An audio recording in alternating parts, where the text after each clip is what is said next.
Good morning students. देखिए 12th class chemistry में हमने कल यूनिट नंबर स्टार्ट किया था और उसके अंदर हमने कर लिया था भाई कुछ इंट्रोडक्शन ऑफ द चैप्टर। आज हम करते हैं आगे। देखिए हमने 3D सीरीज़ कर ली थी कंप्लीट विद इलेक्ट्रॉनिक कॉन्फ़िगरेशन। तो उसके बाद कुछ पॉइंट मैंने लिखे हैं यहाँ पे, देखो इनकी तरफ। एक पॉइंट्स क्या कहते हैं, मेन पॉइंट्स के बारे में डिस्कशन करते हैं। Okay, What are these points? All 3D series element show normal electronic configuration.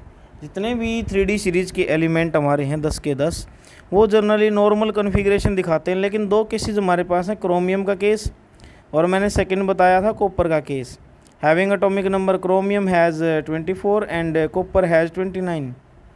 तो copper this rule is failed, ये रूल हमारा फेल हो जाता है बिकॉज क्रोमियम की कॉन्फ़िगरेशन में क्या आ जाता है 3D 5 4s1, बाकी सभी में 4s2 होता है।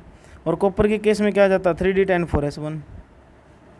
टू मेक दैम स्टेबल, इनको स्टेबल करने के लिए यहाँ पर क्रोमियम और कॉपर के केस में एक इलेक्ट्रॉन हम S सब सेल में ले लेते हैं, S सब सेल से लेके D सब सेल में चला जाता है और वो एलिमेंट या फिर एटम हमारा स्टेबल हो जाता है।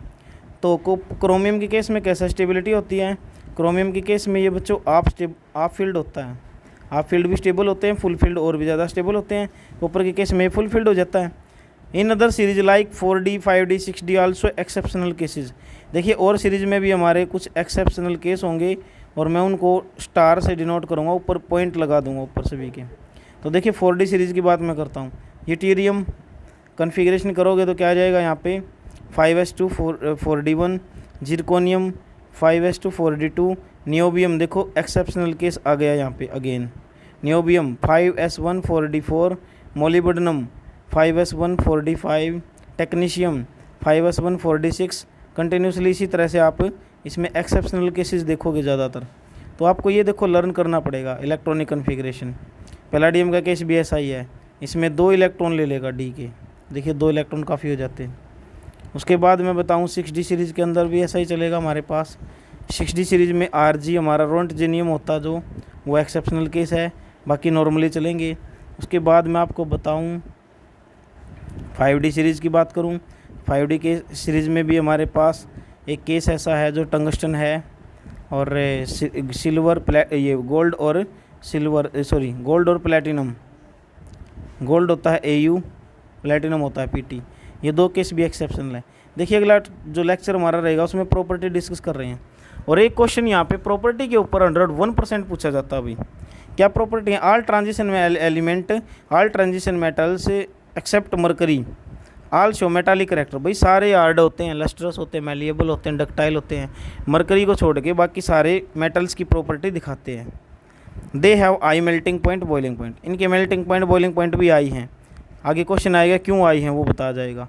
दे are electropositive in nature, metal हैं तो इलेक्ट्रोपॉजिटिव है नेचर में। They show variable oxidation state, oxidation state ये +3 से लेके अगर मैं बात करूँ तो +8 तक शो कर सकते हैं भाई।